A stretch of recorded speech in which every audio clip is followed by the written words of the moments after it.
Welcome, welcome, welcome. I'm Dr. Arnold Nerenberg. I've been a clinical psychologist, licensed in the state of California for over 46 years. I've been in the field of psychology for about 50 years. I'll be 80 years old in about 4.5 months. So I want to bring to you all the experiences, insights, and inspirations of a lifetime with the intention and the hope of having an impact on you for the rest of your lives. That's truly my intention. The title of today's presentation is Success versus Achievement. Success versus Achievement, a new vision of personal and societal values. A new vision of personal and societal values. It's very clear to make this distinction between success and achievement. I want to make a distinction in this way. Well, firstly, everybody wants to be successful and everybody wants to achieve a lot. And certainly you want to do both. You want to be successful and you want to achieve. Well, let's take a look at somebody who does a big robbery. They rob a casino, a bank, $20 million. They planned it very carefully. A lot of planning went into it, a lot of coordination, a year of planning, and they were successful. Not in the usual term of the word. They achieved their goal. They had it set up, they got the money, and they achieved that goal. And then let's say the person takes the money, buys a beautiful mansion, gets great clothes, great cars, back gets some plastic surgery, looks great, awesome. He looks great. He got some surgery. His woman who was involved in the heist, she did some surgery, looking great.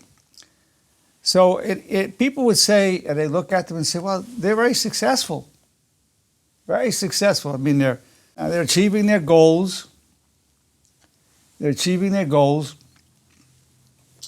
They set very specific parameters how to do that robbery.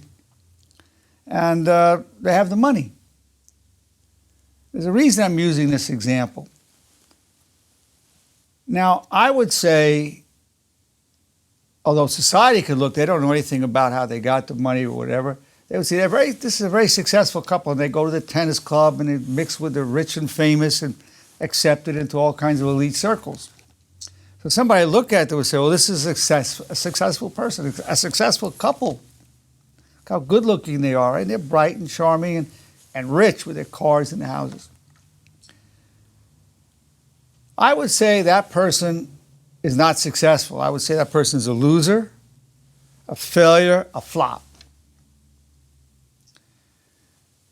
So that's one dimension of being a failure. I want to show what a failure is, then I'm going to talk about what a success is. Now let's take on top of that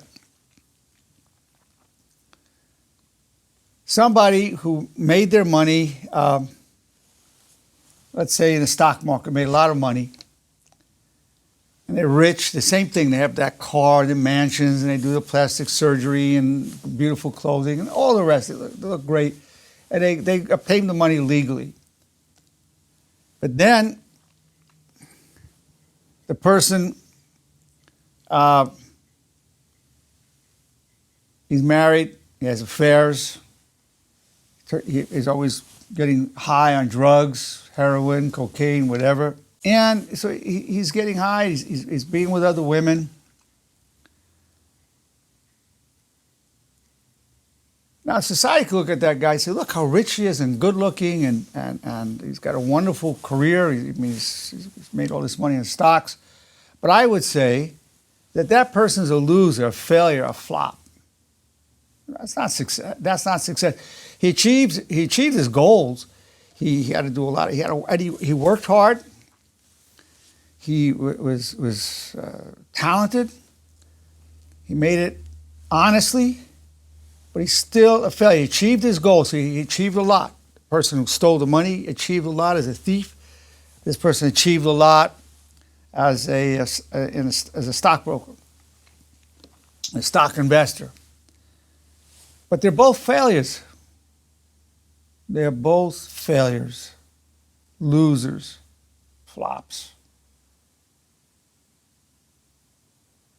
Now, Let's take another example. That's a loser. Now, you could have somebody who made a lot of money, having farms, getting organic broccoli, and was faithful to his wife, gave to charity, did what he could for the community. He's a success. He's a success. And we're talking about what it is that really makes him a success. He achieved his goals. He's raising that broccoli. He's very successful. And he achieved a lot. Now, let's take another case. Somebody's in the tobacco industry. Has to do a lot of planning, very good at what he does. He owns these tobacco fields, and he makes millions and millions of dollars. Knowing that, there's so much evidence that it causes cancer, causes so many illnesses. It's well established. But he made millions. Let's say he made billions. People say, what? He's an upstanding citizen. And he gives money to the charities. And he's faithful to his wife. But he made his money producing a product that will kill people. I would say he's a failure. He's a failure. He achieved his goals. He achieved a lot. It was a lot what he had to do with the money, and he achieved a lot with giving to charities. But he was a failure. It was blood money. And then they export those cigarettes all over the world, and people coming out with cancers and all kinds of cigarette-related diseases. He's not a success. Now, I see a lot of blue-collar workers, particularly truck drivers, in my practice as a clinical psychologist. Now, these men and women, and primarily I see men who are the truck drivers, work hard, support their families. Now, let's take one that's pretty typical, where he's faithful to his wife, he's working hard, he devotes his life to his family day and night, sacrificing his time, his life, his health, everything, working day and night to support his family. And he's transporting products of value, say organic vegetables, organic fruits. He's not taking liquor, cigarettes. He has a good, what he's transporting is really healthy for people. He's not transporting death. You still don't have enough information to know whether he's a success, but I would say it certainly has the signs of that. I'm going to now tell you what the definition of success is. Achievement's very clear. You have goals. You achieve those goals. That's achievement. You want to get a BA or an MA or a PhD in education. You get it. You've achieved your goals. But here's the bottom line. Without honor, people are a failure. So what I'm proposing as a new vision of personal and societal values is that only honor defines success. Only honor defines success. Living by honor. Now, naturally, on top of that, you want to make all the money you can make. You want to do some work that's very meaningful to you and satisfying. And you want to make a lot of money, and you want to look good. That's fine. That's great. But only honor makes you a success. And the other corollary of that is you don't want to have your self-esteem and self-respect tied to your money or looks, because time and people can take that from you. You get older, or you get an accident, or you get sick, or there's a pandemic and you lose your business. You don't want to tie it to your money. But a lot of men, their sense of self-esteem is tied to their money. For women, it's typically tied to their looks. You don't want to tie to that. There again, you want this statement for yourself. My self-respect and self-esteem depend only on my honor. My self-respect and self-esteem depend only on my honor. So, honor defines success, and honor defines self-respect and self-esteem. Of course, then we have that self-esteem and the self-respect and self-confidence comes with that. So honor is the key factor.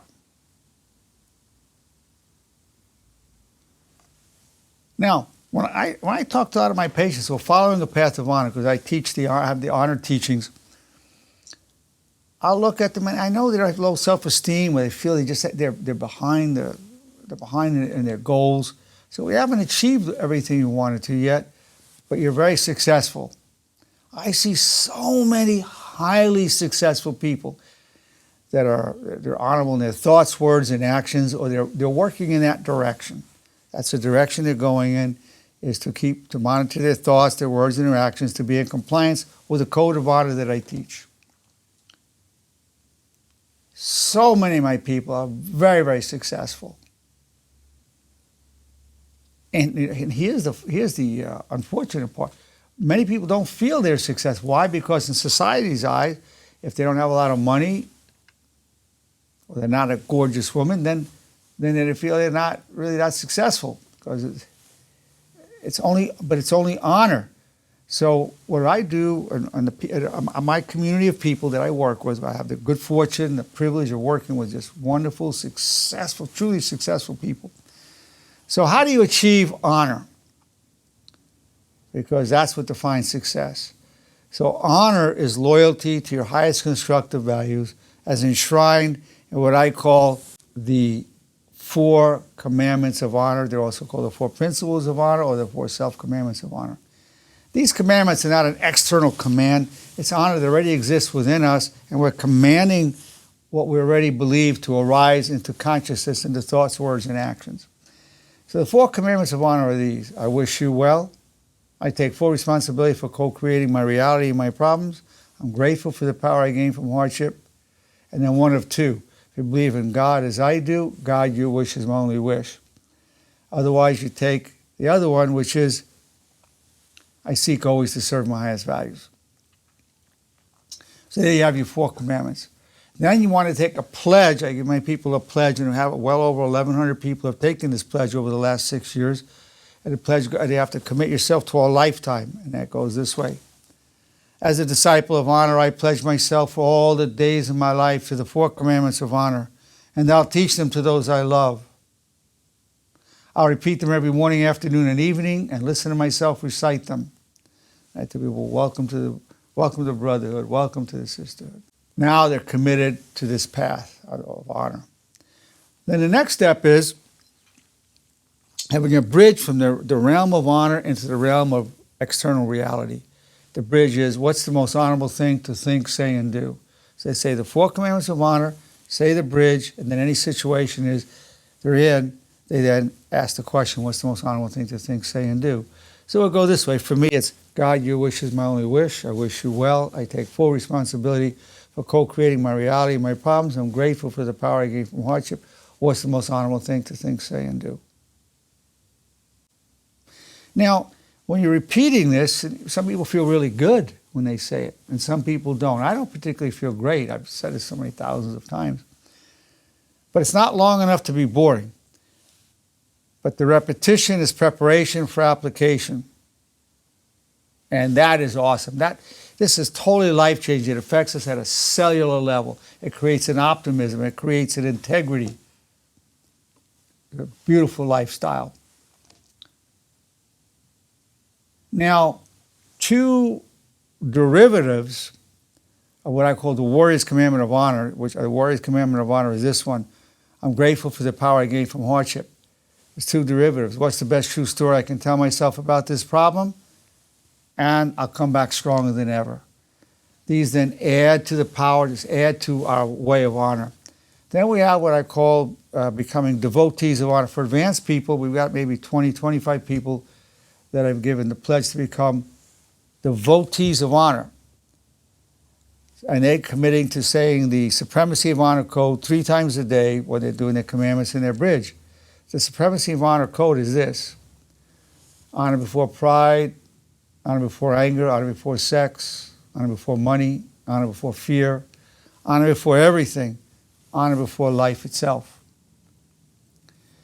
Now, When a person then takes the pledge to be a devotee of honor, it's this way. They repeat this after me. As a devotee of honor, I pledge myself all the days of my life to the supremacy of honor code, and I'll bring it to the world for a more just society. So there you have it. The first one being a disciple of honor, they're bringing it into themselves and their loved ones. To be a devotee of honor, they're now bringing it to the world for a more just society. This is the path of honor. This will totally take you into realms of honor and transcendence and wisdom. But this is the path of honor. And as you go this path, as you go this way, you're a success. You may not achieve all your goals. I mean, you want to work hard. All your goals, even if you don't achieve it, you're still a success. Of course, you work hard and you're diligent with it.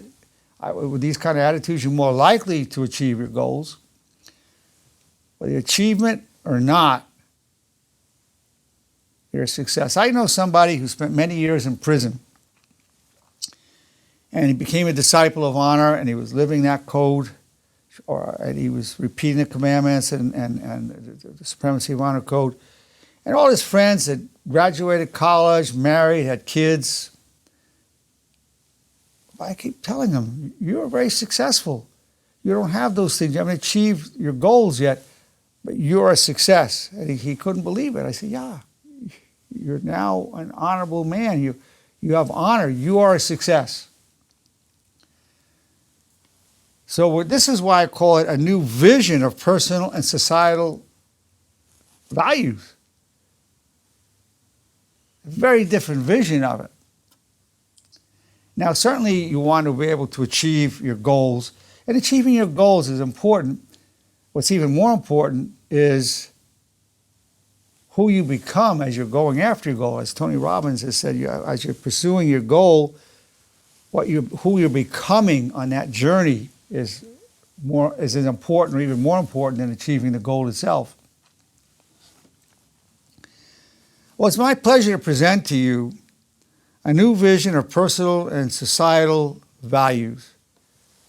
Success is only defined by one word, one thing, honor.